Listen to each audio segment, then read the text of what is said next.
Strong storm winds were reported on the bridge in the morning after we dropped anchor in Bremerhaven during our return voyage to the U.S. The storm moved much further east than expected, and since we were 350 nautical miles away from turning toward Germany, we had to take shelter in the English port of Portsmouth.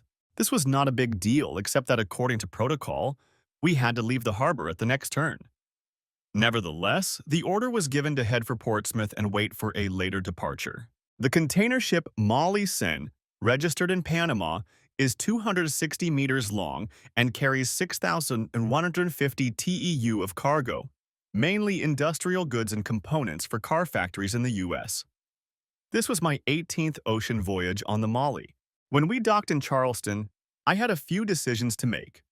I was about to turn 30, so I needed to think about retirement and health insurance if I wanted to have it. Standing on the port side, I watched as the harbor master boarded the ship to unlock the gangways and guide the Molly out into the channel and to the berth. This is standard practice in most busy commercial ports. Roger Chaffee was the captain. I knew him from when he worked in Southampton and was my colleague many years ago. One of the best in the world. Good to see you, Max. When we're done here, let's go grab a bite and a beer on the ferry, eh? He announced it more than asked, and I never turned down his hospitality. Sure, let's go, I smiled. Later that evening, after my assistant had gone on watch, I joined my old friend at the Ferry House Hotel, and over the best fish and chips in the South, we reminisced about former glories and incredible adventures on both sides of the ocean. How's your beautiful wife in the Holy City? He asked me, after we had recounted 100 stories of our misadventures. He noticed my pause and must have seen the pain in my eyes. He had been through it himself a couple of times. It was the scourge of the sea, and he nodded in agreement. We broke up a couple of voyages ago. I found another guy to keep her warm while I'm away. Man, I hate to hear that. He motioned to the barmaid to bring us a couple of drinks. Here's to good women, wherever they are. Roger was right. I just always thought Tammy Waters was a good woman until she turned into someone else 6 months ago. God, it's good to be back on solid ground, I said to my first mate as I dragged my bag behind me. He was heading to Greenville up north, and we were supposed to meet up in 6 weeks. The crew and the other captain of the Molly were going to South America and would be back once they were reloaded. I can give you a ride, Captain, I said. No, thank you, he replied, hugging his fiancée. I agreed and asked him to drop me off at the city market where I bought a dozen roses for Tammy, white ones with long stems, her favorites. We were arriving at the port a couple of days early, and I wanted to surprise her. I usually called the ship a day or two before departure to find out what she had planned. The area was full of tourists and College of Charleston students, and the aromas of countless culinary delights filled the street markets and streets around us. I settled in the area a couple of years after Hurricane Hugo hit this beautiful city, finding a townhouse on Anson Street at a bargain price. Apparently, the owners from New Jersey had grown tired of our subtropical climate after the hurricane tore off a piece of the old roof. Their loss was my gain. Over the next few years, I brought the house in line with the historic charm of the neighborhood and, with the help of an old blacksmith, restored all the wrought iron fences on the street and in the garden. When it was finished, it was a 3-story townhouse in a pastel pink color with dark green hurricane shutters, and there was no one living in it. I would go to sea for 10 weeks and spend 6 weeks in my home port. For a 26-year-old marine engineer who had graduated from college only a few years earlier, I thought I had done pretty well for myself. A few years later, Tammy Waters introduced herself by ringing the doorbell. I expected that the girl who had just graduated from college and returned home would be replaced by another young student. Having left the house empty during my first trips to sea, I continued to worry about it until one of my friends suggested renting out the rooms to reliable tenants. There were quite a few such people among the students. In the end, I rented 2 rooms on the 3rd floor to several girls, and since then, when one of them graduated from college, another found a replacement. I was waiting for a replacement when I opened the door. Mr. Banyan, good afternoon. I'm Tammy Waters. I understand you're renting a room to my sister, Patty Waters. She stood there waiting as I opened the door. Yes, she seems like a nice girl, and the girl who recently moved out recommended her highly, I replied. Well, I told her I'd take a look at her. You can't be too careful these days. I offered her a drink, and to my surprise, she chose an IPA, which greatly improved my opinion of the family. I was even more struck by her stunning beauty. She reminded me of a young Catherine Zeta-Jones. Dark hair, full lips. She looked around the rooms and I gave her a full tour of the house, ending on the narrow patio next to and behind the house. I had decorated the small patio with a few plants and pots of flowers. In the soft evening light, it was a wonderful romantic garden. Unfortunately, at noon, when it was 32 degrees and very humid in Charleston, it wasn't particularly romantic. Nevertheless, she agreed, and the next evening I invited her and her sister to dinner. A date followed, then another, and we became one of those semi-dependent couples who live together until one of them forces the other to break up. At the time, there was no need for that. Tammy understood my career in the Navy. Her father was a career military man. She was an associate professor of fine arts at a college and could have gotten a tenured position if she wanted to. Since we both loved the city, it made sense that she would take the job and stay if the opportunity arose, and we both settled into our lives as circumstances allowed. We were married for almost 3 years before she decided to move in with me and rent out her small bungalow west of the Ashley River. By then, I was a 35-year-old engineer aspiring to become a first mate as soon as the opportunity arose. At first it was strange, although by that time I had been renting rooms, mostly to female students, for almost 10 years and continued to do so even after Tammy moved in with me. Before I met her, I had no shortage of female company, although I had always been reserved about socializing with girls who lived in the house. Some people found that strange. When we got married, I was 40 and she was almost 36.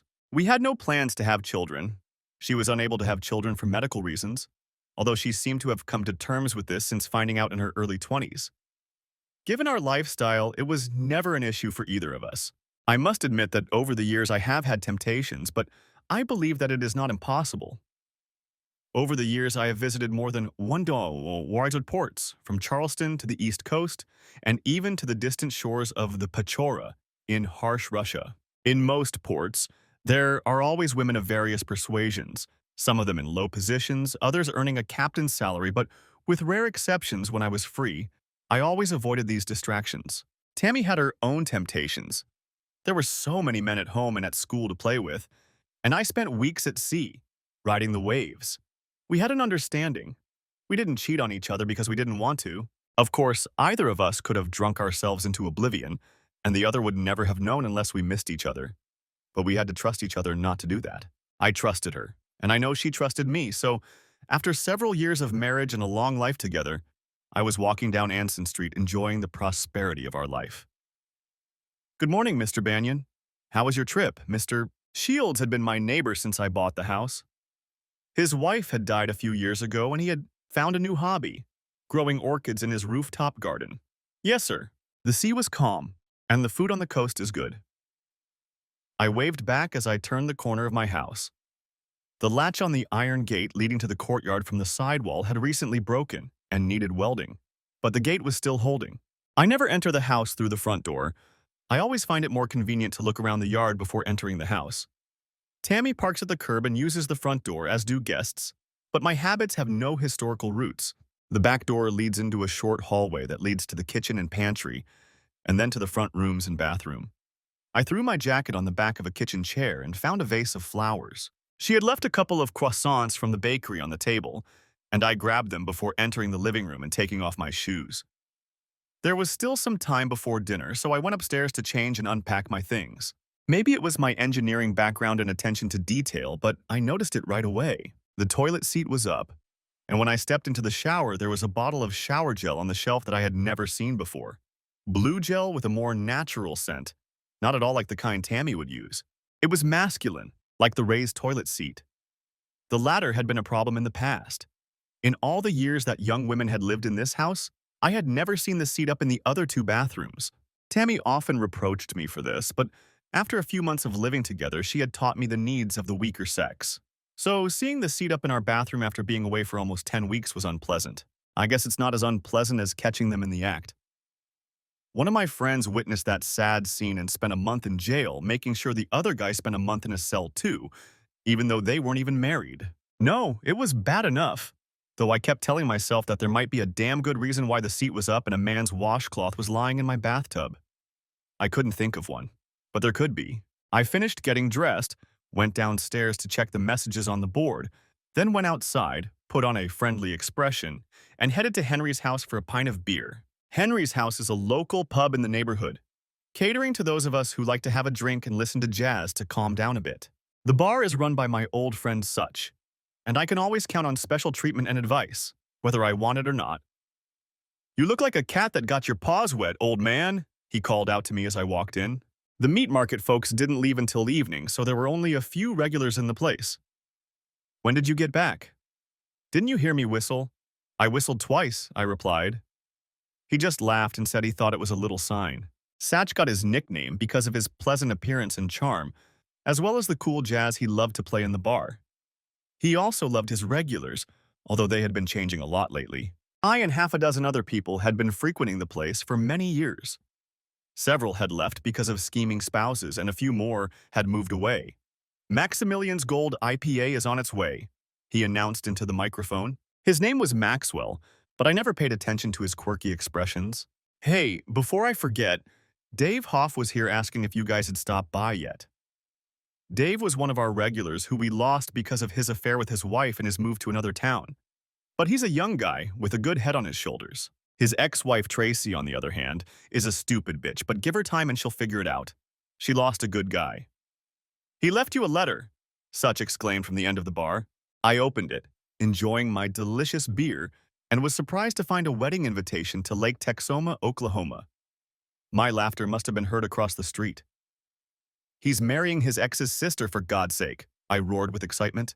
The date was set for 4 weeks from then, and considering I had 6, it all seemed doable.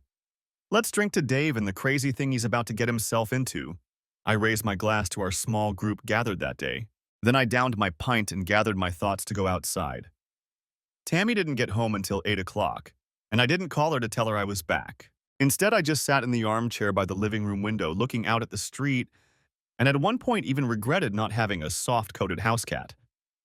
We had 2 of them on the ship, even though it was officially against the rules.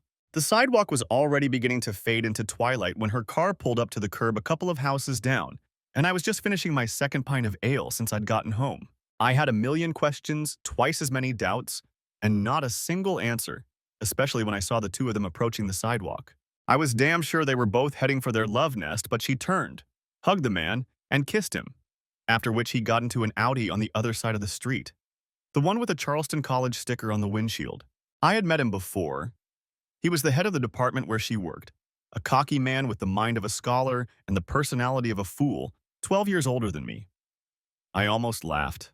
Tammy is a very beautiful woman, and if she wanted a lover, she could have found any one of her many admirers 12 years her junior, if not more. But instead, she wanted a toad like him. It wasn't about seniority, she had that already. She didn't need money, and I knew I satisfied her in bed. I just shook my head and turned toward the door as the key turned in the lock. She entered the hallway and sighed as if it were the end of a long day. For a moment, I remembered our first meeting in this same hallway. In my imagination, she was just as beautiful as she had been then, until her ugliness became apparent. She headed for the kitchen, and perhaps it was a premonition or the frightened squeak of my imaginary cat. But she stopped and turned around. The room was dark, but I could see it in her eyes when she raised her hand to her mouth. "Oh my God. Are you home?" she asked, as if the ghost standing in front of her was just a figment of her imagination. "That honking sound this afternoon, was that you?" I just nodded and looked out the window. She must have known that I had seen them from where I was sitting. How could she not have known? "Why didn't you call me? I decided to surprise you by coming home early. I probably should have called." She paused for a moment, and then her artistic tendencies came to the fore. "Max? Oh no. Thomas? We were just having dinner, that's all." She tried to smile, but even after years of practice, she had not mastered the art her husband demanded of her. "May I assume he paid and expected more at the door?" "Max, please, it's not like that." She tried, but she must have known that the curtain had fallen after the hug, not before. "How was it, Tammy? How was it with that toad?" She tried her best, but in the end, she realized that I knew everything. We both knew that she had been having fun with Thomas Pryor, PhD and womanizer. "I'm leaving for a while. You need to pack your things and live somewhere else, maybe with Thomas. You can take his cool mountain breeze to the shower if it's his." "Max, please, we can—" I just raised my hand. She cried quietly and my heart broke. I had understood that during the day, but when we were alone in the dark living room, the pain became unbearable. At least for me. Perhaps it all hit me when I left the house and walked down the street toward East Bay. I didn't know where to go, but I took a handful of pretzels and a croissant with me because I needed something to eat. At a saloon on Market Street, I ordered chicken wings and fried mushrooms, which the waitress brought me. There's always a mixed crowd here, mostly young people, but they have the best wings on the peninsula. The waitress sat me down at a table, and I thought about the situation. Thomas Pryor was already married, but that didn't matter.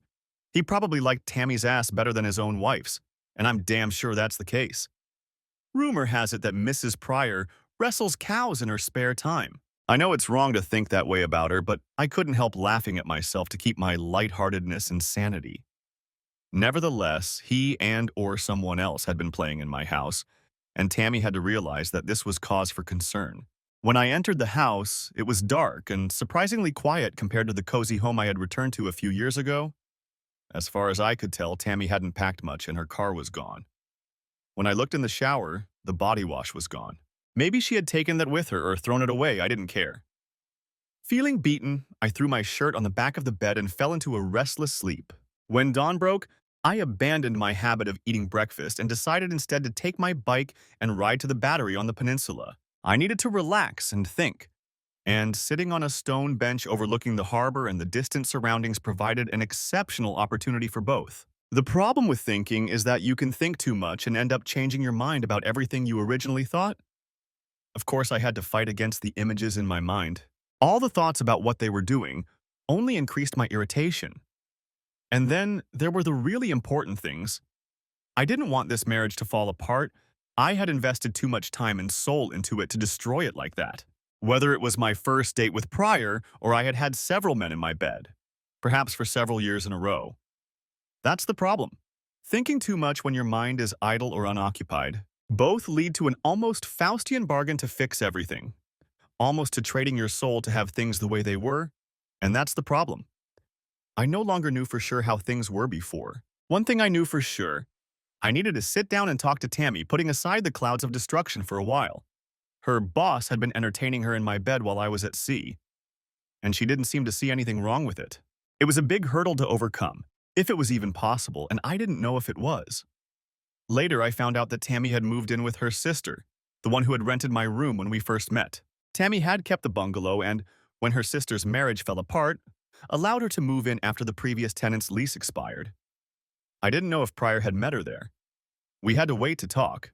Light rain drummed on the kitchen window facing the backyard, and we were alone in the walls of a house that had become more lonely than cozy. She looked good, but at the same time exhausted if that was possible.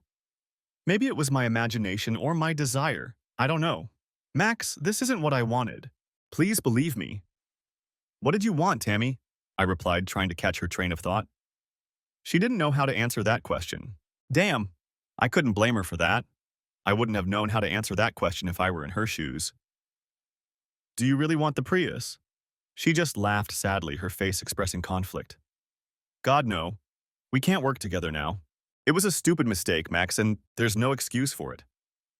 And yet you got close this week. I tried to get information out of her, but she didn't know about that.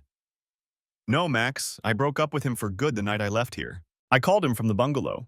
He didn't want to accept it, but when I threatened to tell Sophie, he shut up. I imagined Sophie Pryor, all 90 pounds of her, pinning Thomas to the ground and smashing his glasses on his nose, and I smiled slightly. Of all the jerks out there, Tammy, why the hell did you get involved with that damn toad? I don't understand. I don't know. I really don't know. Except that he kept pressuring me, reminding me how much I owed him. How much I owed him for my job. He kept supporting me, keeping me company, reminding me how lonely I was. Soon we started having dinner together, then drinks, and he started taking me to his favorite places. I felt comfortable. One night he got me drunk and took me home. I did it of my own free will, although if I hadn't been drunk the first time, it would never have happened. Nevertheless, it happened. We did it for about a month until you came back. Here's the million-dollar question, Tammy. You know the one. People ask, how many were there before Peg? If I thought she would laugh when she answered, I was wrong. 3. There were three men before Thomas. I wanted to be surprised, but I wasn't surprised and shocked at the same time. They were all before we got married, Max, before I moved in with you, and you don't know any of them. None of them live here anymore. They were students. That surprised me. But without giving me a chance to respond, she continued. It was hard for me when you were at sea, Max. It was damn hard for a long time. But I love you, and I didn't let you know that. Then I just decided that you would do this from time to time in some faraway place, and I would never know. That was many years ago, and to be honest, I can't lie about it. It was just physical pleasure that relieved the tension, maybe once a month when you went out for a walk. There was no romance or relationship involved. And maybe it's because I live alone and my husband is away so much. When I decided to commit my life to you and move in with you, I was calm until your last trip. And now I've ruined everything, right? I believed her, and the fact that it was so long ago before she moved in with me wasn't an issue, although the dishonesty still remained. I had never done that to her. Tammy, I'm concerned about the current situation. Pryor is living in my damn bed, and I need time to get over this if I can. If I can't, well, I don't know. She started crying, and I handed her a tissue. After a long pause, she continued, I know. That's why I'm doing something I don't really want to do. I'm going to take a 6-month scholarship at a university in Vancouver. That will allow me to get away from Pryor, and I won't have to give up my position and internship in Charleston. They'll send someone to replace me. That was quick. You made your decision without even talking to me. I didn't say anything because I didn't want to. Now everything has changed, hasn't it? Yes, unfortunately. You know, I'm almost 30 and I had to make some decisions. That complicates things, of course. She didn't say anything, but I could read the painful admission in her words. Oh, I should have told you earlier. Dave Hoff is getting married again next month, and I'm planning to go to the wedding. He's marrying Tracy Torres' sister. I didn't expect this. If you're still here, I can put our problems on hold for a while, if you're interested. I said it to give her a chance, but it didn't really matter. I'm sorry I didn't know. I'll be in Vancouver at the end of the month. Maybe it's for the best, Max. We parted ways and hugged before she headed back to West Ashley. Dave was an old acquaintance from Henry's house, and I figured the antics of drunk buddies didn't always translate into old family friends. Besides, maybe she was right. Tammy flew to Vancouver a week after our conversation. We had dinner the night before she left, but everything remained the same. We had unofficially broken up to give each other some space. I didn't make any demands, and she didn't offer anything. I think it was that last part that bothered me the most. We both love being active when we're together. Could I live without him for 6 months? Sure I could, but would I want to, knowing that my divorced wife had left on her own for a new cosmopolitan adventure? I think a lot will depend on the decisions we make in the coming weeks and months. We will either fall apart as a couple or find a way to get back together. I flew into Dallas-Fort Worth the night before and waited until morning to drive to Dave's sentencing, as I called him in conversation with my old friend to congratulate him. The drive down Highway 75 was easy, and crossing the Red River in Oklahoma allowed me to cross another state off my list of places visited or driven through. Max, come with me. I want to introduce you to some good people. Dave smiled broadly, taking his new wife by the arm, and I followed them to the crowd gathered at the pier. I had already been formally introduced to most of them at the wedding. So, is this the captain? Asked an interesting young woman. Max, this is Winona Gustafson. He introduced me to his new old relatives and a charming woman named Susan, whom I had already met in Charleston, and to my surprise, his ex-wife Tracy, his new wife's sister, was there with her new boyfriend. I thought it would be awkward, but apparently they had made up. For some reason, I spent the whole evening with Winona, even though I realized I was several years older than her. But it didn't matter. She taught me how to dance the two-step, and we had a great time. But I behaved like a true gentleman, and we parted on good terms. Nothing more. I had a feeling she wanted to add a sea captain to her list of conquests, but I was thinking about Tammy. From my point of view, it would have been wrong. Nevertheless, if it had been true, it would have been a wonderful temptation. The happy couple left on their honeymoon, and I headed south to the rolling hills of Texas to San Antonio to spend a few days there. I had been to that city many years ago, but had never found an opportunity to return. A friend pulled some strings, and I was able to stay for 3 nights at the Menger Hotel, located next to the Alamo in the city center. I hoped that when I retired, Tammy and I would be able to travel around the country and visit places like this. I sat in the old bar at the Menger Hotel and listened to stories about how Teddy Roosevelt rode his horse right into the bar, and hundreds of other stories about Texas Rangers that the bartender had probably told 1,000 times before. I spent the rest of the evening upstairs pouring myself drinks, and the next night it was the same thing all over again. A week later, I was preparing for the next port call with a cargo of uncertain marriages and decisions I couldn't make. Almost 6 months later, the voyage east had already lasted 14 days when we approached the lights of the port cranes on the Bremerhaven waterfront. The sea was mostly calm, and the voyage had been uneventful, except for one stop in the open sea, where the engineers quickly repaired the stern shaft. After that stop, the Molly Seiyan spent 6 days in port. We were waiting for the last third of the Borg-Warner parts we had ordered to arrive at the dock before setting sail. The extra 3 days gave me the opportunity to send most of the crew on leave so they could do what sailors usually do when they have 3 days off. "Captain Bagnan, would you like to have dinner with me tonight?" asked a tall, distinguished gentleman after passing through customs. Dennis Toller was a man of many talents and roles, chief among them Director of Port Operations in Bremerhaven. When the most influential man in the port invites you to dinner, you don't say no. We ended up at the Soot Dern restaurant with his daughter, a 40-year-old beauty with dark eyes named Kirsten. "Max, do you ever take passengers when you're sailing from one port to another?" Kirsten asked. "Last summer I invited a couple of young students to sail from New York to Southampton. They thought it would be a great adventure, but I suspect they got very bored after the first few days. We don't have elegant cabins or evening entertainment, unless you count poker games among the crew." The sparkle in her eyes betrayed her adventurous spirit, and I sensed that she would find entertainment if she needed to. I often flew to New York with my ex-husband and remember looking down trying to spot the ships on the water, but I could never see them. They seemed too high up. I've always wanted to go on a trip like this just for the adventure. I knew she would cause quite a stir among the crew. "Well, Miss Kirsten, if you ever decide to kill 12 days or more crossing the cold Atlantic, let me know and we'll reserve you a place in one of the cabins. I think we have a few boxes taking up space, but let me know and we'll make you comfortable." I couldn't help but chuckle. Director Toller just laughed and warned me that I might regret my invitation. The Molly Senna was fueled up, and the bulkheads securely fastened when the harbor master led us out of the harbor. 6,850 containers were in the hold, and on deck when my engineer started the propeller and headed us out into the North Sea. As we sailed away, a winter storm was raging off the northeast coast of the United States, which was expected to pass over Iceland, and the Ministry of the Interior allowed us to continue on our way. By the time we entered the English Channel off Guernsey, the storm had shifted eastward and was directly in our path across the waterway. A front had formed over Greenland and was moving south, making it difficult to predict whether the storm would shift eastward. The management made the decision for us. We were to moor in Portsmouth and set sail as soon as conditions improved. Roger Chaffee was sitting across from me when the barmaid brought a fresh round of ale and a couple of whiskey shots to the table. I had met him when I was senior assistant captain, and he was first mate on a Maersk container ship, leaving Southampton in 2002. His first wife had left him a couple of years earlier, and he had become a real womanizer. I showed him my ring, and he just smiled. "Damn, buddy, are you sure?" I was sure. The image of Tammy outweighed any carnal pleasure I could get from this adventure.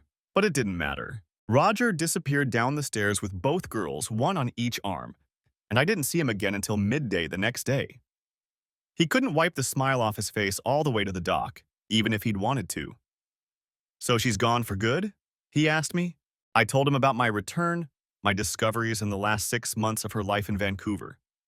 Perhaps I didn't notice my pain, or hardly noticed it, but anyone with insight could read it on my face. "I don't know, Roger. I usually talk to her once a week for a few minutes." We agreed that would be appropriate, but I haven't seen her since she left, so I really don't know. "Do you want her to come back?" There it was, the big question. Sitting at the kitchen table on Anson Street, I answered immediately, "Yes, of course I want her to come back. I still do, but at what cost?" She had 6 months to go through as many lovers as she wanted, if she had any. The same goes for me, although I didn't have any. With her, I didn't know. I didn't think she had had lovers before, and what did I know then? That's a difficult question, my friend. You'll have to ask me that after she returns to Charleston, if she returns. We sat for a while longer enjoying the beer and the small company. Several middle-aged women struck up a conversation with us, and we could probably have competed for the prize, but the baggage we both carried discouraged us from doing so. Roger was seeing a serious woman, and by this time he had mostly given up his pranks and was saving his energy for the one he intended to marry. She was a strong English woman from the north, beautiful and feminine, and if a sailor can define what love is, then for him, she was exactly that. As for me, I had my hands and a rich imagination, although I must admit that temptations were always there. I just didn't give in to them as long as I thought there was any hope of reconciliation. The next morning, when I relieved the second mate on watch, it was raining heavily on the bridge. The storm had indeed moved further east, and the wind in the strait had picked up. By mid-morning, the stevedores had turned off the gantry cranes, and almost all work in the dock had stopped. "We are taking a passenger, sir," the steward informed me after the crew had finished securing the additional lashings. "She will come on board as soon as the storm subsides and we can set sail." Given the time, this was unpleasant news. I was sure that the ship's galley was not ready to accommodate a paying passenger, and we would have to vacate an extra cabin to make room. "Did you say she? Where's she from?" I asked, remembering the conversation at dinner the night before. "From Exeter, sir." The steward busied himself with the passengers, and I returned to my duties and spent the next few hours watching the storm. By evening, we were lined up to depart, hoping to set sail in the morning.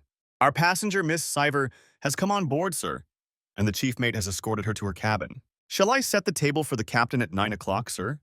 When we have a passenger, whether they have paid for their ticket or not, we usually hold a meeting immediately after boarding and before departure to discuss a few rules and expectations, as well as to conduct a safety briefing. A container ship is a dangerous place, and the safety and well-being of the entire crew and passengers is of paramount importance. "Yes, please. Set the table on board next to my cabin and invite the first and second mates."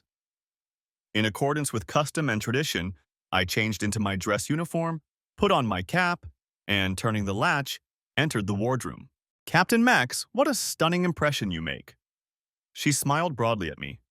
"Miss Seaver?" I asked, momentarily stunned by the surprise. "My ex-husband's name is Toller Siver. I didn't change my last name after the divorce." Kirsten Toller Siver had clearly charmed my two officers before I arrived, as they both struggled to suppress their smiles. They were briefed on safety procedures and told about the restrictions she might impose on herself while on board. Then the conversation turned to my job as captain of the ship. "So, Kirsten, how did you manage to make this trip?" "We're a long way from Bremerhaven." "Oh, it's a wonderful story, Max. I told my dad I was serious about making this trip, and by the time I finally made up my mind, you had already left port. Then I heard about the storm, and he said you had to fly here. The only airport I could fly to was Exeter, and here I am. I called him after I left, so there was no stopping me. Your office didn't want to let me in at first, but I said I could come 12 hours before departure, and they agreed, especially after I mentioned the Pope's name. I had to clear my throat with a barely audible cough and cast a disapproving glance at my officers, who were clearly amused by Miss Kirsten's familiarity. "I'm sure the journey was difficult, ma'am, with the storm and everything. I hope our accommodations here will be acceptable. If I had known you were coming, I would have—" "Oh no, Max, it's all right. I wouldn't have wanted it any other way, honestly." I couldn't resist her smile, even if I wanted to. And we continued our conversation at the board, then bowed and left our guest to return to her quarters. "Captain, I'm sure the crew will be pleased," said my first mate, smiling broadly. "No doubt they will be pleased," I thought to myself as I climbed the steps to the bridge. A few hours later, Roger Chaffee led us out of the harbor and, noticing Miss Kirsten on the observation deck, winked at her in an old-fashioned way. The female form had always attracted his attention. "Next time, old girl," he said, and headed for the starboard side of the boat. The crew of the Molly Sina numbered 9, all of them Portuguese. They had been on board for the last few voyages, some of them replacing others when someone changed ships or went on another voyage. Although sailors from distant lands have many true stories to tell, most container ship crews are made up of people from the same country. A common language and customs make sailing much more harmonious in the long run. A pair of experienced Portuguese sailors, on the rare occasions when it was necessary, ruled the crew with an iron fist, but mostly they took out all their frustration on shore. Besides working 12-hour shifts and 12 hours on weekends for 10 weeks, they had no time for jokes. Nevertheless, as soon as Miss Kirsten came on board, I asked all my staff to look after her. Max, it's amazingly beautiful here. Is it always like this? Miss Kirsten asked me a couple of days after we set sail, standing on the observation deck. The only light in this distance is up there, unless the deck lights are on. It was a half moon that evening, and millions of stars against the black sky all the way to the horizon set the mood for our excursion. A message came for the bridge about a problem requiring my immediate attention, and I excused myself, almost feeling her longing gaze on the back of my neck, or so I thought.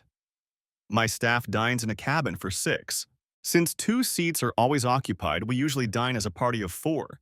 Kirsten and our paying passenger took the side bench next to the captain's chair. This allowed her to raise her elbow at every meal and almost always be the center of attention. I don't think any of us minded. I know my second mate was charmed by her from the start. So much so that my first mate started teasing him when he thought I wasn't listening, calling him the second puppy. It was all within the bounds of what was acceptable on board, so I didn't say anything. A couple of nights later, under the same bright stars and moonlight, Miss Kirsten and I were on watch again, enjoying each other's company and talking about life in general. Max, didn't you and your ex-wife have any children? She asked, looking out at the Black Sea before us. No, we both chose a life of adventure. Me here and her in academia. Besides, she lived in another state, and we didn't think adoption would be fair to the child, given my constant traveling and her career aspirations. Do you have children? Is there a little Kirsten among you? She paused for a moment and took my hand. Oh yes, I have a daughter. She's all grown up, at least she thinks so. She's 20, she's at university in Würzburg, very independent, studying physics and lots of other things I don't know anything about. Her name is Marlene, after her great-grandmother, my father's mother. We fell silent and she stood there smiling, thinking of her little girl. Max, would you mind? She asked, pulling a small flask out of her jacket. Of course not, I replied. Passengers were allowed to bring anything they wanted with them, as long as it was hand luggage and nothing excessive. I kept a small bottle of cognac in my cabin for special occasions, although officially there were none. She took a small sip and offered me some, but I declined. Duty and all that, I decided. We finished the evening meeting, and I returned to the bridge to finish my report before lights out. I returned to my cabin around 11 p.m., and, after typing up a few documents, fell asleep with my alarm set for 5 a.m. People say that the older you get, the less you sleep at night. That has never been a problem for me. Once I lay my head on my pillow, I don't move for 5 or 6 hours until the alarm goes off. It rang at 2:34 a.m. with a piercing sound like the cry of a mortally wounded man. It wasn't my alarm clock. It was the voice of a man in severe pain. By the time I jumped out of bed and grabbed my coat, the watch officer had already rushed past my cabin and down the narrow corridor. There was commotion outside, and Miss Kirsten's cabin door appeared to be open. When I approached, a man was lying on the floor with his pants down around his ankles, and the officer on duty was holding him by the shoulder. My goodness, what is happening here? I exclaimed, not yet fully awake. The crew member lying on the floor was bleeding profusely, and Kirsten was standing next to him with a large knitting needle in her hand. I woke up to find him in my bed and panicked. My sewing bag was on the table next to me, so I grabbed everything I could. The initial shock had passed, and she was already crying. I hugged her and helped her into the cabin. Kirsten, calm down while I sort things out. I handed her a box of tissues and pointed to the small refrigerator in case she wanted something to drink. When I returned, my staff and the 2 Portuguese senior officers were on high alert. There was a large blood stain on the bed, and the perpetrator was being watched by our first mate, who was also our doctor in the infirmary. By the time we were finished, it was clear what had happened.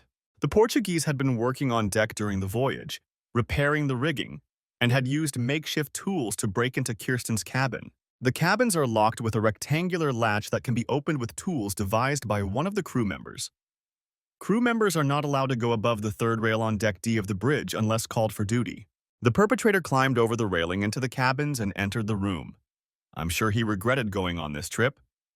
In addition to being treated and then transferred to the hold, Kirsten's grinding machine turned out to be a dangerous weapon. In a panic, she broke it, causing him to bleed. I'm sure such wounds can be treated, but until we reach port, only bandages and painkillers will save him. In the meantime, he will have to eat bread, beans, and water in the hold. The doctor examined Kirsten for injuries and let her go, and by the time breakfast was served, none of us had slept. I asked the engineer to issue padlocks for use in the cabins until we could figure out the locks. What will happen to that scoundrel who was here yesterday? She asked me as we chatted on the bridge a few nights later. It was a good question. In international waters, the Molly Senna was subject to Panamanian maritime law, and the criminal would be extradited as soon as we docked. But I knew from past experience that things were not as simple as they might seem. Once we docked, Miss Kirsten would have to give a statement to me and my staff, and then the case would be handed over to the Panamanian consulate in Tampa. Panama would most likely advise the U.S. to deport him to Portugal. I'd like to throw him overboard. I took the situation lightly. I think he'll end up being deported back to his country. He'll lose his right to work in any port in the U.S. or Europe. What about you? She squeezed my hand and smiled. I'm fine now, although the first few nights were tough, especially after the adrenaline wore off. My dad taught my sister and me how to deal with situations like this when we were little, and it wasn't my first time. I broke a guy's arm in college, although that incident was a little more serious. Seriously, I'm fine. How are the attacker's wounds? Well, that was something else. Doc did his best to treat the man's wounds, but the spike caused serious damage. After the bandages are changed, he'll be able to get proper medical attention when we get to port, but that's still 4 days away. Until then, his bandages will be changed and he'll get 30 minutes of fresh air a day. I don't think there was a single person on board who felt sorry for him, including his Portuguese shipmates. The next 4 days passed without incident, although I spent most of my free time in Kirsten's company. By the time we entered the shipping channel at Charleston Harbor, she knew almost everything about me, except for a few intimate preferences. There are some things you just don't discuss with a lady. We moored behind the battery, and the harbor master met us with 2 tugs to take us to Wando Welch, the terminal on the Mount Pleasant side. 2 short and 1 long whistle as we passed East Bay signaled to Satch that I was ready to go to sea. I hadn't called Tammy, so I didn't know if she had returned and heard the whistle. After clearing customs and giving our statements, health department officials boarded and took a crew member who was in the hold into custody, and I handed the helm to my engineer before putting the ship in motion. Captain, let us give you and my fiancé a ride downtown. My first mate had already loaded Kirsten's suitcases onto a trolley and was heading for his wife's car. Kirsten was staying at the Spectator Hotel on State Street, south of Market Square, for a few days before traveling to Washington and then New York. From there, she planned to fly home. When we dropped her off, the doorman took her suitcases and she hugged me tightly, reminding me how hard it had been for her on the deck a few nights earlier. Max, when you've taken care of your personal business, don't forget you promised to give me a royal tour of the Holy City. She reminded me of this with a quick kiss. With that, I set off, and they drove me home, this time without white roses. The house looked exactly the same as it had 10 weeks earlier. I lifted the bolt on the iron gate, cursing myself for not finishing the welding repairs, and walked across the yard to the back door. When I entered the house, it was as quiet as it had been several weeks ago. There were a few signs that the Border Patrol had looked in the house before I left, but otherwise, nothing had changed. When Tammy left for Vancouver, I decided to rent another room to a second student, a friend of the girl who was already living with us. Both were quiet and reserved young women who kept to themselves and took great care of themselves, so I often didn't even know if they were home.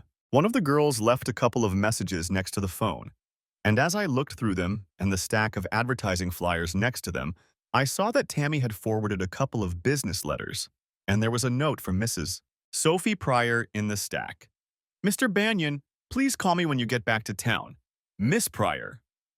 Short and to the point with a phone number. I put the note aside and took the pile of laundry to the back room, then went upstairs to shower and change, getting ready for a quick dinner at Henry's and a couple of pints of beer. I heard your wreck arrived early, Max, Such exclaimed, setting a cold IPA in front of me. Last time we spoke, you were thinking about moving into a retirement home. I had turned 52 a few months earlier, and Such never let me forget it. It didn't matter that he was only a year younger than me. It didn't matter that for me it was just another year on the right side of the grass. I was as healthy as a horse, if horses are the standard for health. I was as manly as ever, except for a few gray hairs at my temples, and I still had all my teeth. I'm thinking of opening a boarding house for young female students, 3 to a room. Considering that 2 female students already lived in my pastel-colored house, Such just shook his head and smiled at the idea. One of the students sitting at the next table overheard our conversation and came over to me. asking if I was serious, as she was looking for a place to stay for the summer session, which was starting in a few months. I gave her my business card with the numbers of my two boarders and told her to call them. They took care of all the new ones. Satch just looked at me and we both burst out laughing. Not bad for an old fart who should be retired. A few days passed and I remembered Sophie Pryor's short note and decided to give her a call. Max, thank you for answering. I know you're a very busy man, and with everything that's going on, I wasn't sure you'd want to talk, Sophie replied on the second ring. Sophie, I always have time to talk to you, you know that. Can I assume this has something to do with your husband and my wife? I asked, getting straight to the point. I think so. Thomas has had cats for years. I just didn't expect Tammy to fall so hard for him. I would have called you earlier, but every time I came back to Battery, you were already out at sea. This time, I left a note for that nice girl who's staying in one of your rooms. She was so kind. Yes, they're both lovely girls. Yes, they are. As for Thomas, I kicked him out of my house in Charleston, though he did leave with a black eye that went nicely with his black travel bag. She smiled. He's staying at our apartment on King Street, although he seems to spend as much time in Vancouver as he does here.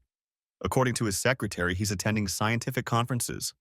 The smell of horse manure, I'd say. I thought you should know, since according to her staff, Tammy has been living in Vancouver for 6 months.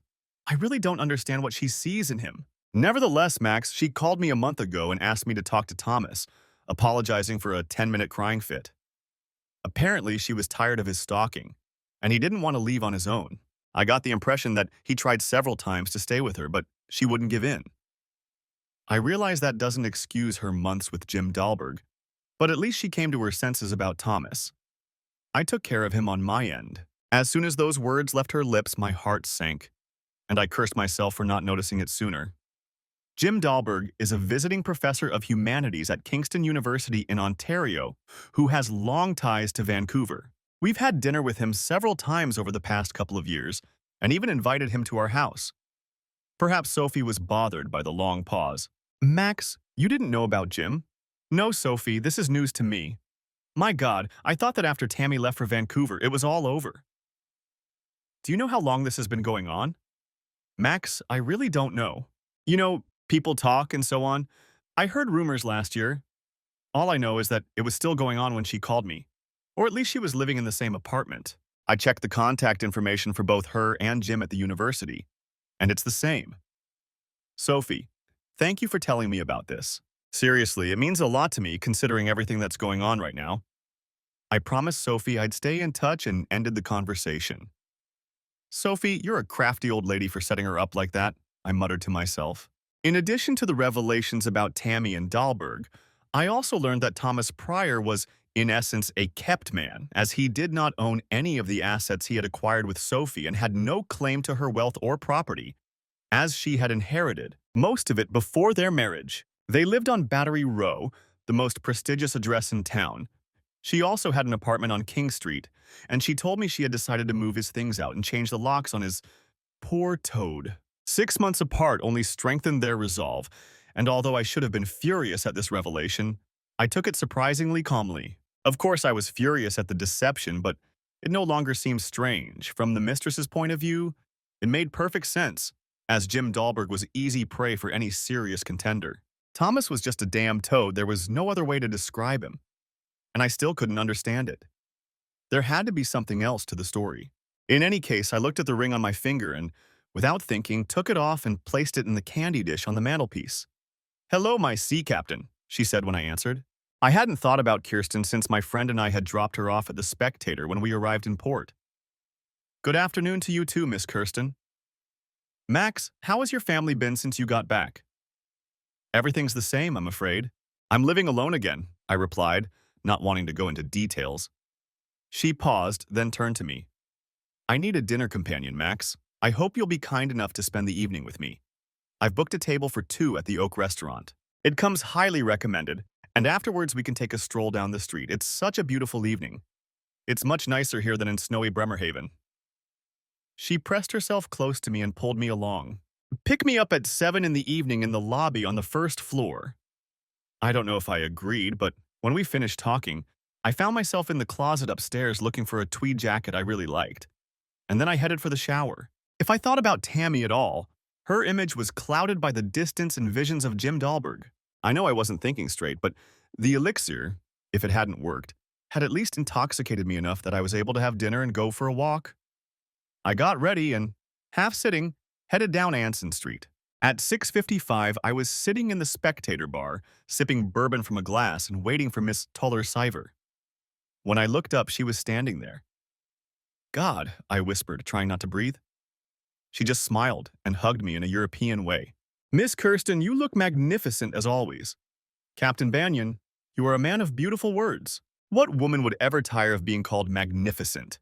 After finishing her bourbon, Kirsten threw a shawl over her shoulders and we took a pity taxi to Broad Street and the Oak Restaurant. We arrived and the maitre d' showed us to our reserved seats in a cozy corner on the second floor. "Where's the owner?" she asked over dessert. I hadn't told her about my discovery a couple of days earlier, but we felt comfortable enough with each other, and I realized that this was probably the final nail in the coffin as far as her current living arrangements were concerned.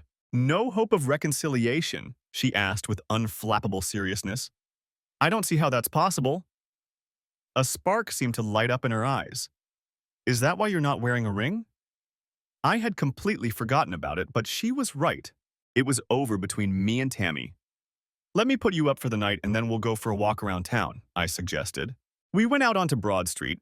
Kirsten took off her high-heeled shoes and put on a pair of canvas boots, took my arm, and we set off through the maze of antique shops and galleries. It was a cool March evening, comfortable enough for her to go without a coat and me without my tweed jacket. An hour or so later, I caught another petty taxi, and the two of us headed to Henry's house for another drink, and, to be honest, I wanted to show off to Satch by pulling Kirsten close for a little massage. "You know how I roll, dude. White wine for my lady," I said to him at the bar with a smile. It was a weekday, so the meat market wasn't as busy as it was on weekends. "It's nice to see that Max finally realized he needs a companion." He smiled and muttered, "Tammy?" and gave me a dirty look. I just shook my head slightly. Kirsten smiled and squeezed my hand tighter, which amused Sachi even more. She was like honey to bees. At one point, several regulars approached her to check out the merchandise. It wasn't right of me to bring her to Henry's, but at that moment I didn't care. We were having a good time and I felt comfortable. Maybe we had all had a little too much to drink, and inhibitions dropped to basement sale levels as two grown people continued to gaze lovingly at each other. "To my place?" I asked. "Yes, please come in," she replied hastily. The house was quiet when I turned the lock and we entered the living room.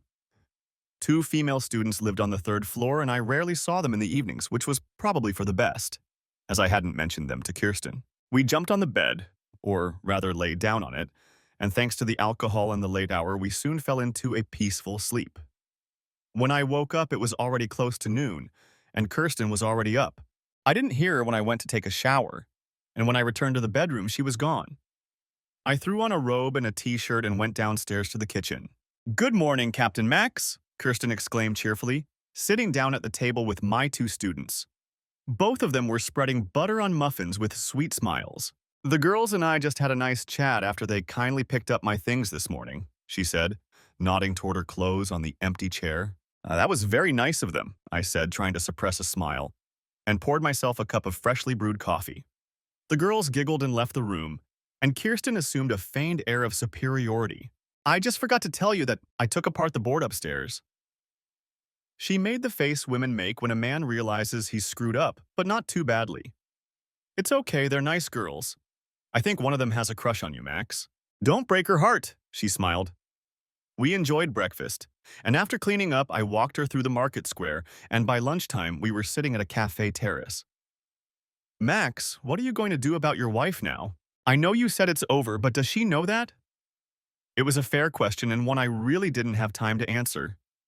As expected, Tammy Thomas, Sophie, and White Man Dingo Jim Dahlberg showed up. She lied to me when she had a chance to come clean and forget about it. I don't see a way back, especially now. And no, it's not about what we did, Kirsten. It's about what she did and continues to do. So she didn't break up with him? Obviously not. I looked out at the street where pedestrians were milling about. I knew then that if Tammy had confessed, told me everything, and apologized that rainy day in the kitchen, I would have forgiven her, even if her affair with Dahlberg had remained in the past. That's how much I loved her. I would never have slept with Kirsten, nor would I have even considered it. But now it was all in the past. I knew what I had to do. The next day, Kirsten was leaving for Washington, D.C., and then New York for a couple of weeks. There was a strong mutual attraction between us, and I almost decided to put everything on hold and go with her, but I knew I still had some unpleasant issues to resolve. At the end of the day, we took a water taxi ride around the harbor and down the river, and then I walked her to the Spectrum. Are you sure you don't want to come up, Max? We discussed what I needed to do, and I declined the offer, but not before we hugged and whispered promises to each other. With that, I turned toward the market and the office on King Street. When I landed and picked up my bag, the sky was overcast and drizzling. The hotel bus took me to my reserved room, and after settling in, I was soon sitting at the bar, stirring bourbon with my fingers and watching a CBS drone endlessly babble about some nonsense related to indigenous peoples that I knew nothing about. A pretty waitress came over and offered me another drink, but I had things to do, so I waved her away dismissively. West of 10th Street, near the university, please, I told the driver when he stopped behind me. I checked the GPS on her phone and realized she was already there, at least according to the electronic data. The cliché envelope lay on my lap as the driver navigated the busy streets, dodging a pedestrian or two. We stopped in front of a 4-story apartment building, and I looked up at the top floor, far to the left, wondering if the god of hell had put enough obstacles in my way. I was ready to give up and drop the envelope in a mailbox on the next street and go home. Would you like me to wait, sir? Asked the polite driver as if reading my mind. No, go ahead. I don't know how long it will take me. After I paid, he handed me his business card in case I needed him. I climbed the stairs, stepped out onto the landing, and looked at the neat entrance at the end of the hallway where 2 potted plants stood by the door. The doorframe was stamped with the old-fashioned gold numbers 404A. I hadn't even had time to put on my leather gloves when there was a knock at the door, then another. Damn it, Pryor, you son of a bitch, the man shouted as I heard him approach the door. He opened it and froze, gasping and staring at me in surprise. Max, I thought 30 years of working in machine building, laying decks and hatches, pulling pipes and engines hadn't made me soft, even at 52. One left hook and Jim Dahlberg collapsed to the floor of the apartment's hallway. When I was done, I stepped over him and sat down in the living room, where Tammy finally ran out into the hallway, still dripping from the shower I had interrupted. She stood in the hallway and looked at me, unable or unwilling to speak. I nodded toward her unconscious admirer lying in the hallway. Sit down, Tammy. We need to talk. I pointed to the couch, got up to close the front door, and stepped over that son of a bitch. Why didn't you just go back inside, Tammy? I guess I shouldn't have asked that question, since you obviously weren't going to answer mine.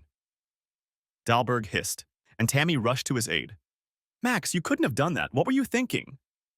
I looked at her in confusion. I was thinking about all the times he entertained you in my bed, in his bed, or wherever else. That's what I was thinking. I tossed the yellow envelope onto the coffee table and saw her eyes widen. Max, it's not what you think. I cut her off and walked down the hall to the apartment's only bedroom, where I saw freshly laundered sheets and their clothes scattered on the floor.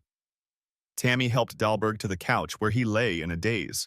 To be honest, Tammy, I've given you half my savings over the last 12 years, ever since we officially moved in together.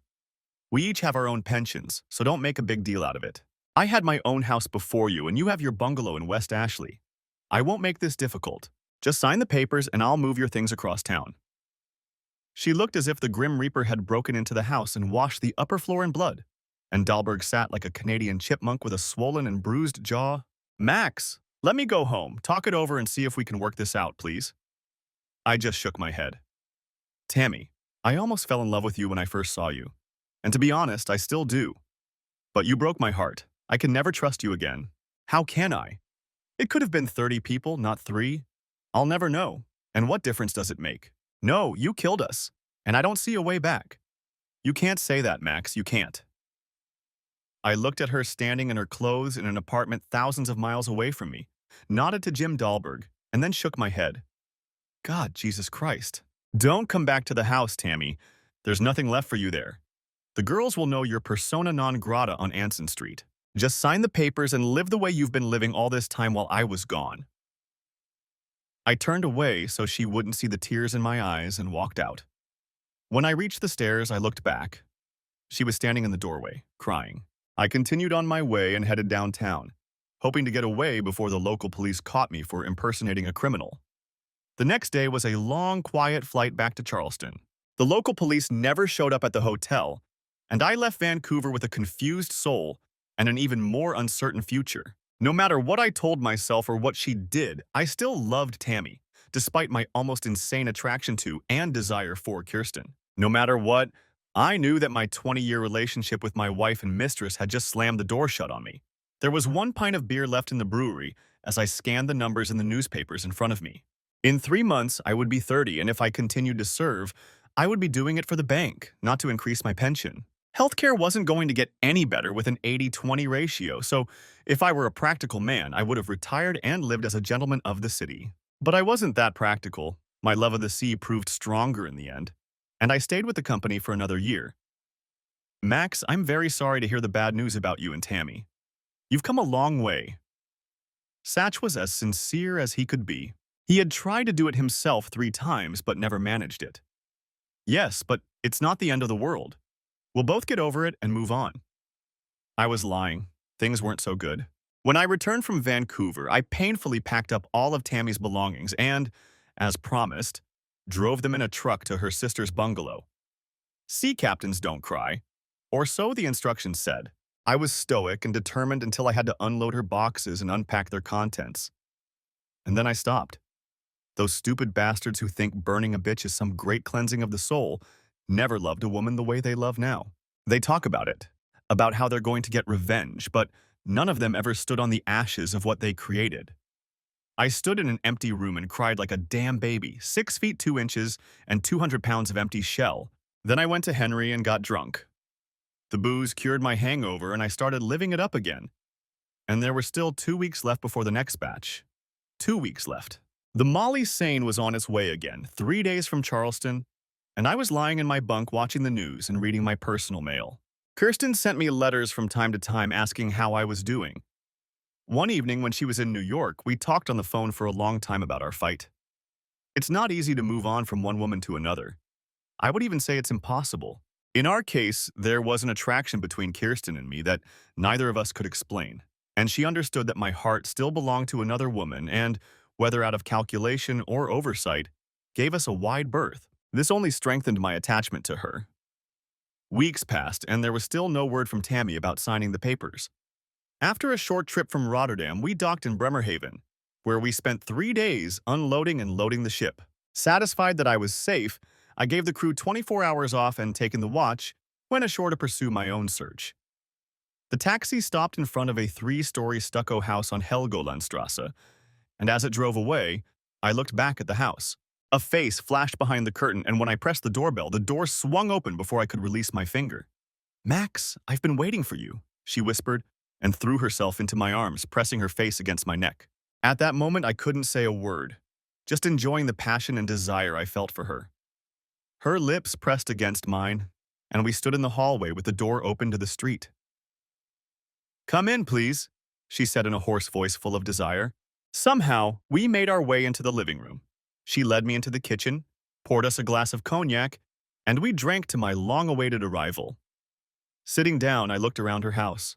It was comfortably furnished with European antiques and exuded an atmosphere of old-fashioned, conservative comfort. Family photos hung on the mantelpiece, one of her daughter, who was strikingly beautiful, and another of Dennis Toller with his late wife and mother, Kirsten. Dad lives with me and has occupied the 3rd floor since Mom died 4 years ago. My sister Lydia lives on the 2nd floor when she's in town, but now that she's found a new boyfriend, that's becoming less and less often. She smiled somewhat symbolically. And of course, Marlene and me. We sat for a while before heading out to dinner, and the more I admired her, the more I felt like a young man who had just discovered true love. If I were just a young man, I would have believed it, but having lived a life filled with more than just vague feelings, I knew about its complexities as well as Kirsten did. Max, when my ex-husband left me, it took me a long time to sign the papers, almost 2 years. And he was very patient, even though he had another woman in New York who wanted to marry him. To spite him, I slept with 3 men and 1 woman, mostly out of revenge, though I secretly hoped he would come back to me. He never did, and Lydia convinced me to sign the papers. And then he wanted to come back. By that time, I didn't want to break up with him anymore. "He was a fool," I said seriously. "Yeah, just like your wife leaving you like that." Her divorce was very different from mine. They both let their marriage fall apart until they ended up in the arms of strangers, and the accusations were public knowledge. If I had known about the danger, I would have acted quickly to prevent it in Tammy's case, but in this matter, hindsight is as valuable as ignorance. It didn't matter whether Tammy had signed the contract or not. In the end, the court would decide. And of course, I convinced myself that I would never rush into a new relationship. The slow-turning ceiling fan above us continued to move as we lay there, momentarily speechless, but not for long. Max, where did you say you studied engineering? Castine, I think? In New England? Yes, at the Maine Maritime Academy in Castine, Maine. A beautiful place on the coast of Maine. I'll show you on a map when I get a chance. I'd like more than just a map. I want to see Maine. My dad says it's a lot like Norway, but with a rockier, wilder coastline. It sounds like an amazing place. Maybe you'll take me there someday. I nodded and smiled, both outwardly and inwardly. I couldn't imagine anything better than spending my vacation with this woman in a cabin on the edge of Maine. When I was younger, I always dreamed of returning to Castine or even to Vinalhaven Island. It was a romantic idea, but not always practical, so over the years I kept putting it off. I have many fond memories of that place. It's beautiful in the summer, although it can be a little gloomy in the winter months. Maybe we can go there one of my weekends. Her eyes sparkled again. In the morning, Kirsten made me an old-fashioned German breakfast. Well, old-fashioned for my taste. It was scrambled eggs with ham on rye bread, black coffee, and a muffin. Where's Dennis? I asked, noticing his absence. Oh no, he's in Hamburg at a conference. I felt a little relieved to hear that he wasn't there. She just smiled, as if she had read my mind. Where are you going next? She asked. Unfortunately, I have to go through Suez. Dad says the captains hate it, most of them. He's right. We can get stuck in Port Said for a very long time if we go the wrong way. It's good that I'll be finishing my shift in Bremerhaven in 5 weeks. That will give me a 6-week break from work at the beginning of summer. I imagined the thoughts running through her head, but now I had to finish work and get back to the ship. We said goodbye at length and she drove me to the river pier, where I changed into my watch officer's uniform. I watched as 4 men, each carrying a black bag and wearing a gray cap, boarded the Molly Senna at the starboard gangway. They kept mostly to themselves, securing rigging in the bow hold and simply observing the situation on deck.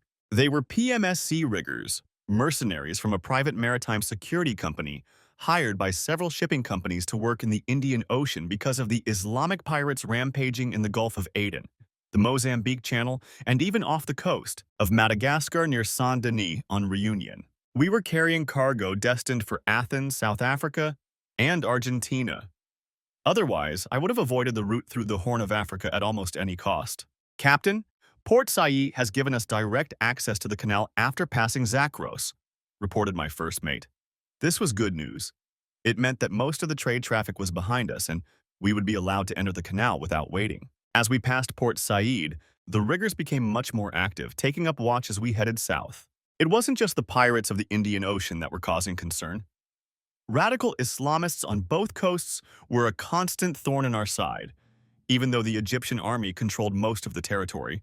We entered the Red Sea without incident and continued south, approaching the coast of Somalia, where the bridge watch alerted the riggers. On the port side, a small trawler was launching 2 boats with outboard motors, each carrying 5 or 6 people, and possibly more if they went down into the bow. Captain, we're being fired upon, my assistant shouted. We heard a rapid series of blows against the port side of the bridge, after which 2 riggers opened fire on one of the approaching boats. The crew had already left the deck and were out of danger. Only I, 5 officers, and the riggers remained on deck. And then all hell broke loose when a rocket flew past the bridge, missing the first stack of containers 10 feet below us. Jesus Christ, get behind the bulkhead! I shouted to them to take up positions behind the protective bulkhead we had set up on the bridge specifically for such cases. It was not a safe room, but rather a reflective barrier. The fishermen opened fire on the trawler with large-caliber machine guns, firing several rounds of 50-caliber ammunition. As a rocket flew past us, one of the fishermen raised what I was later told was a Gustav M3 Moss and fired his rocket just before the second rocket from the trawler hit the port side of the stern and shook us to the bow. Although it was not a serious hit, The trawler, on the other hand, was hit directly in one of its fuel tanks and a powerful explosion tore the drilling rig in half. At that moment, all four drillers opened fire on the two outboard motors, and within seconds, both vessels were engulfed in black smoke and flames. We saw the terrorists jump out of the boat into the warm water, perhaps hoping that we would save their pathetic lives from certain death at sea, drowning, or becoming shark bait. The Molly Senna was traveling at 23 knots. I had no intention of slowing down and wasting time slowly circling these fools who had just tried to sink us with rockets and guns. We were in international waters, and I was under the authority of the Department of the Interior. I was the law. We had no obligations other than to notify the nearest friendly maritime authorities.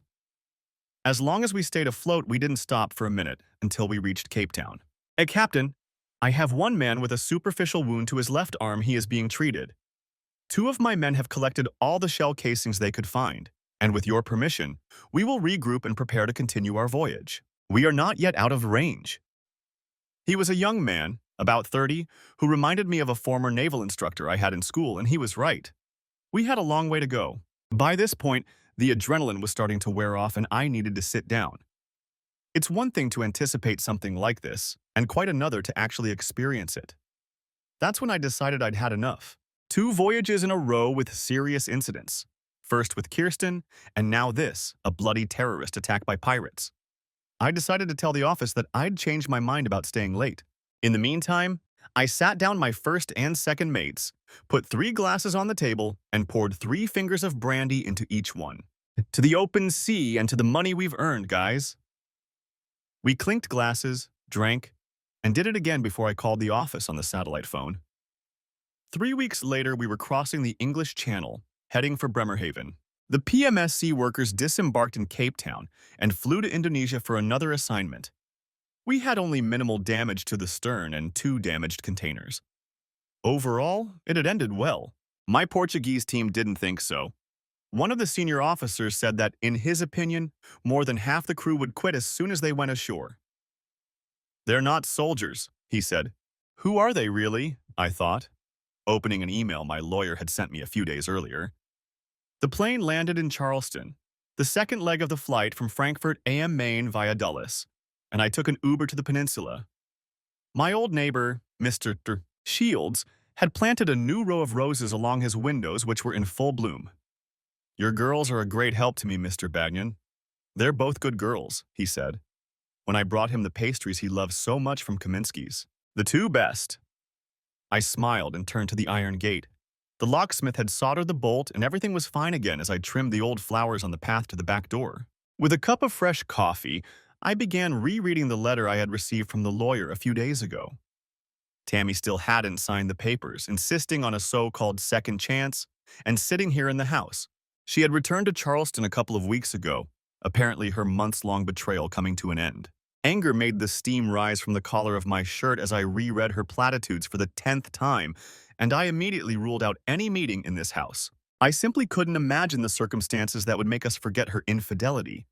And now that my affair with Kirsten had further complicated the situation, it seemed ridiculous to even try. Nevertheless, I called my lawyer to arrange a meeting on neutral ground.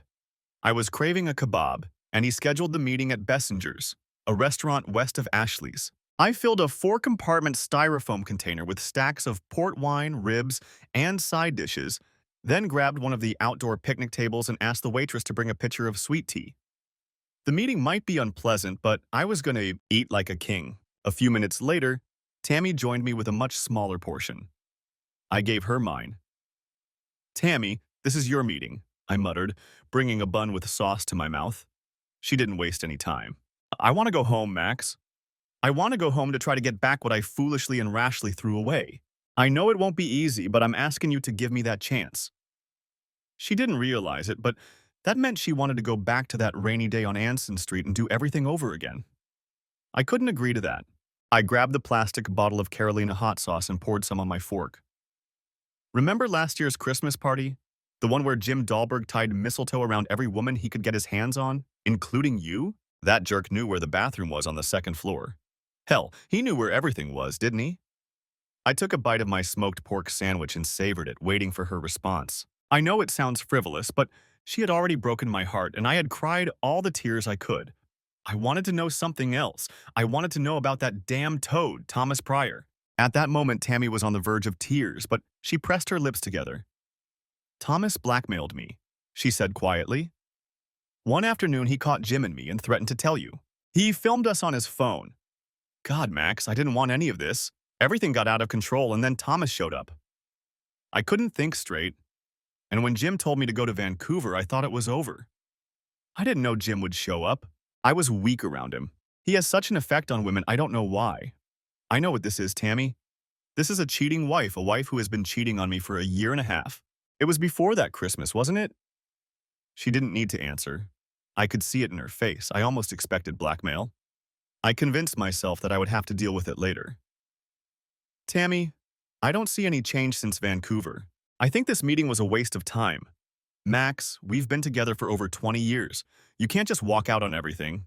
Go get yourself a mistress. God knows how you drool over her. I'll give you carte blanche, damn it. I'll give you a dozen carte blanches, even if I hate every minute of it. But we can't just walk away. She was already crying, but she still didn't understand. I would have given her all the wealth of Anson Street if she had just admitted it and ended it. Instead, she cheated on me for another 6 months. That's what I called her. She knew what it meant to her pride. A cuckold with her own lover, having fun with him right in her own bed. My God. She didn't deny anything, just sat there and cried, realizing how pointless it all was. Tell me, Tammy, why did you even get involved with him? You know the old saying, curiosity killed the cat. Others told me the truth about him, that he had a horse's dick and was twice as talented. I thought I'd try it once and get rid of the itch. Damn it, Tammy. Over the years, I could have found 100 desirable women and kept one in every port. But I didn't. I couldn't know how many there had been or how many there would be in the future. The old saying that distance makes love grow stronger seemed meaningless in this case. We looked at each other, knowing it was over. And I had no appetite left, only sadness after 20 years. Maybe she hoped I'd be around when she figured out what she wanted. Maybe she already had. But I couldn't trust her. I couldn't share my plans with her except that I wouldn't be around anymore. And that was the end of our relationship. She didn't know about Kirsten, and I didn't see the point in telling her. What I did with Kirsten happened after I took off the ring, realizing that it was over. Maximilian's Golden IPA is on its way, he announced into the microphone. Sutch walked over to him. Did the fat lady sing her song? I nodded and sipped the thin layer of foam. The fat lady had not only sung, she had brought down the curtain. Tammy signed the papers and we agreed that the final decision would take effect in a few months. Dahlberg left for Toronto. Rumor had it that he stayed as far away from Tammy as possible, but I tried not to pay attention to it. Sophie Pryor divorced her toad, and Thomas moved into a townhouse in North Charleston, not where he had hoped to end up. Satch, have you ever thought about dropping everything and moving to that island you've always dreamed of? Man, I think about it sometimes, but look at me. I've got my own apartment where all these moms come. I'm big, black, and handsome, and I've got guys I can play with. He pointed to his saxophone in the corner. Then he gave me his trademark Snow White smile. Someday I'll get there. After buying a mug for regulars, we went outside and headed for Ansenstrasse, where a light drizzle hung in the air. I pressed the doorbell on the townhouse on Helgolandstrasse and heard footsteps approaching. When the door opened, I was greeted by a young woman who looked like a 20-year-old version of Kirsten herself. You must be Marlene, I said, holding out my hand. Yes, Mr. Bagnan.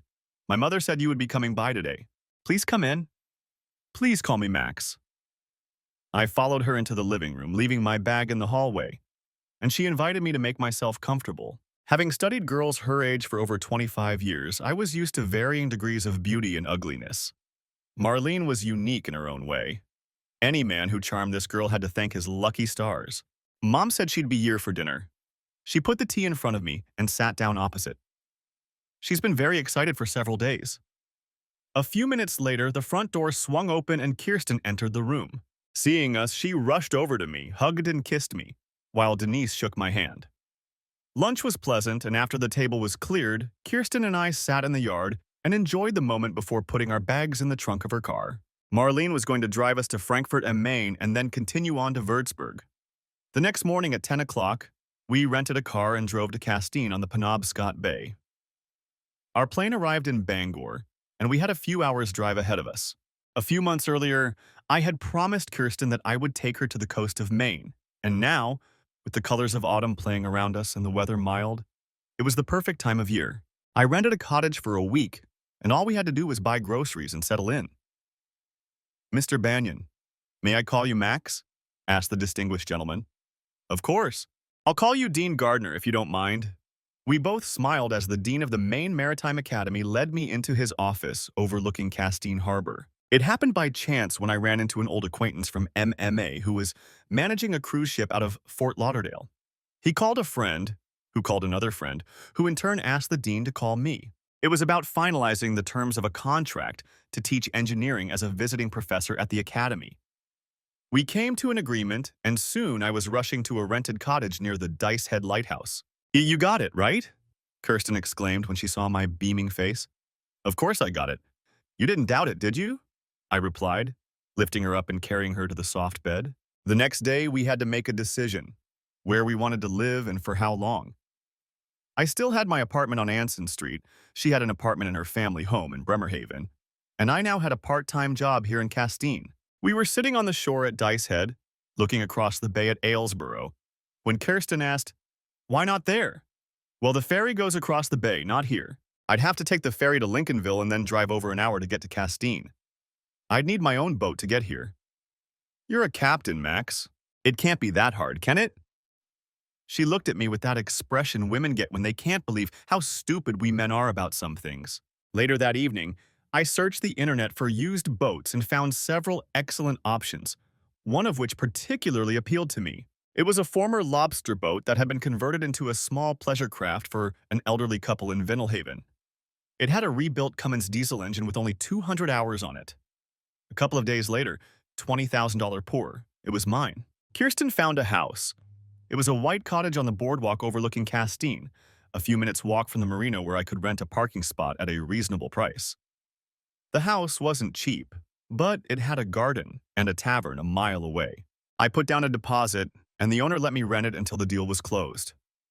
We became official residents of Aylesborough. I was assigned a 6-week beginner's course in pipe fitting and supervised the work on the TS State of Maine, an MMA training ship moored in the harbor. I needed to finish the job before Thanksgiving and the holidays, so Kirsten and I decided to go to Charleston and fly to Germany from there. As we walked from the market, Anson Street was full of tourists and students crowding the shops and restaurants. Satch recommended a friend of hers to look after the house while I was away, and the girls in the house were quite reliable. I turned the key in the lock and walked into the house as if I had never left. I didn't forget to tell the girls that they could use the downstairs as they pleased, as long as they kept an eye on the house, which they did. It had been a long day of traveling, so after ordering Chinese takeout and drinking a bottle of wine, we went to bed for the night making slow, tender love. When we woke up, only one of the girls was home. The other 3 had gone home for the holidays, and we invited her to celebrate Thanksgiving at Caroline's, a fancy restaurant in the East Bay, along with Satch and a couple of other old fools.